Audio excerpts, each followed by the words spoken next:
બનાસકાંઠા જિલ્લાના ઓગળ તાલુકામાં દબાણદારોનો ફાટ્યો છે રાફડો, કોણ કરાવશે દૂર? ઓગળ તાલુકાના કાકર ગામના બારોટ શૈલેષકુમાર છગનજી દ્વારા ગૌચર અને સરકારમાંથી દબાણ ખુલ્લું તાલુકા વિકાસ અધિકારીશ્રીને કરાઈ હતી લેખિત રજૂઆત. વાત કરવામાં આવે તો અરજદાર બારોટ શૈલેષકુમાર છગનજી લેખિત અરજી દબાણ દૂર કરાઈ હોવાનું સામે આવ્યું હતું.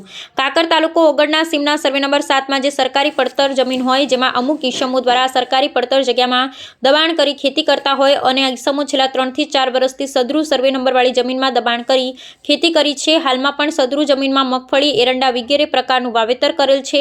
આ દબાણ થવાથી સરકારને મોટું નુકસાન થઈ રહ્યું છે, જેથી સત્વરે આ દબાણ દૂર કરવા રજૂઆત કરવામાં આવી હતી. વાત કરવામાં આવે તો વર્ષો પહેલા કાકર ગામે રાધનપુર નવાબના માણસો ગૌ માતાના ધણ હાંકી જતા હોવાથી તેમના પાસેથી ગૌ માતાને છોડાવતા સામે સામે યુદ્ધ ખેલાણું, જેમાં બારોટજી દુશ્મનોના ઘાથી વીરગતિ પામ્યા હતા.